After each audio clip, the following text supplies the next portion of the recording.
Hello बच्चों, let's read this question. The question says orbital radius of satellite S of Earth is 4 times that of a communication satellite C. Period of revolution of S is option first 4 days, second option 8 days, option third 16 days and option four 32 days. तो इस question के अंदर हमें बोला गया है कि एक सैटेलाइट एस है जिसके लिए ऑर्बिटल रेडियस जो है ये 4 टाइम्स है एक कम्युनिकेशन सैटेलाइट सी की तुलना में। तो हमें एस का जो पीरियड है रिवोल्यूशन का वो हमें फाइंड आउट करना है। तो बात करते हैं की कंसेप्ट की।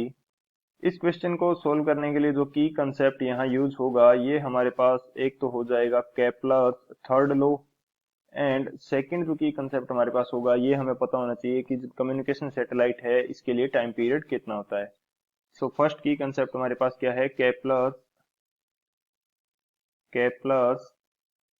Third law.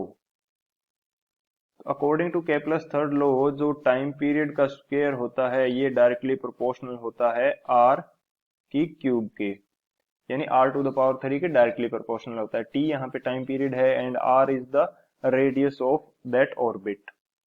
तो ये तो हमारे पास फर्स्ट की कंसेप्ट हो जाता है। सेकंड की कंसेप्ट हमारे पास क्या होगा, हमें मालूम होना चाहिए कि कम्युनिकेशन जो सैटेलाइट है इसके लिए टाइम पीरियड कितना होता है। तो यहाँ पे यदि मैं लिखना चाहूँ time period for communication satellite for communication satellite communication satellite जो है इसके लिए टाइम पीरियड हमारे पास कितना होता है, तो इसकी वैल्यू होती है हमारे पास 24 आवर्स। यानी कि टाइम पीरियड इसके लिए कितना होगा 24 आवर्स। ये 24 आवर्स क्यों होता है, क्योंकि जो कम्युनिकेशन सैटेलाइट्स होते हैं वो जियो स्टेशनरी सैटेलाइट्स होते हैं। इनकी जो एंगुलर वेलोसिटी होती है ये अर्थ की रोटेशन की जो एंगुलर वेलोसिटी है इसके इक्वल होती है। एंड अर्थ की रोटेशन के यदि इक्वल हैं तो जो टाइम पीरियड टी का फॉर्मूला होता है ये हमारे पास होता है 2 पाई बाई ओमेगा। ओमेगा अर्थ की जो रोटेशन है, एंगुलर स्पीड जो अर्थ की है रोटेशन के लिए एंगुलर स्पीड इसके इक्वल है।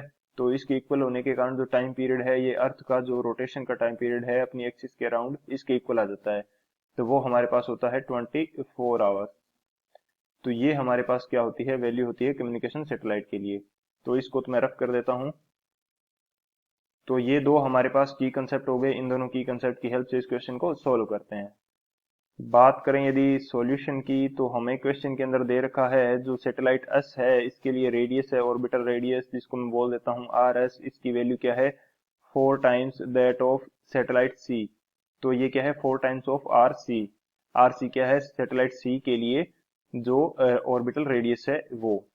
तो यहाँ पे मैं क्या करता हूँ कि टाइम पीरियड एस के लिए जो आएगा इसको बोल देता हूँ टी एस स्क्वेयर। वो डायरेक्टली प्रोपोर्शनल हो जाएगा हमारे पास आर एस की क्यूब के। इसी तरह से जो हमारे पास टी सी की स्क्वेयर है ये डायरेक्टली प्रोपोर्शनल हो जाएगी आर सी की क्यूब के।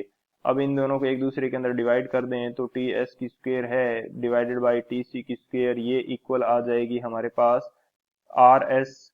आर एस की वैल्यू कितनी है 4 RC divided by R C and इसकी होल क्या हो जाएगी क्यूब हो जाएगी। तो यहाँ से जो टी एस की स्क्वेयर है ये इक्वल आ जाएगी आर सी से आर सी कैंसिल एंड 4 की क्यूब ये हमारे पास 64 आ जाएगी into T C square. T C की वैल्यू हमारे पास कितनी है 24 आवर्स या 1 डे के इक्वल। 1 डे या मैं इसको यूज कर सकता हूँ 1 day.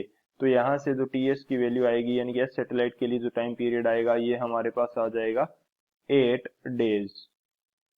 Time period T S के लिए कितना आ जाएगा 8 डे। तो बात करें ऑप्शन की, कौन सा ऑप्शन हमारे पास करेक्ट होने वाला है, जो सेकंड ऑप्शन है 8 डेज ये हमारा करेक्ट हो जाएगा। So option second is the final answer. I hope you understood it well. Best of luck. Thank you.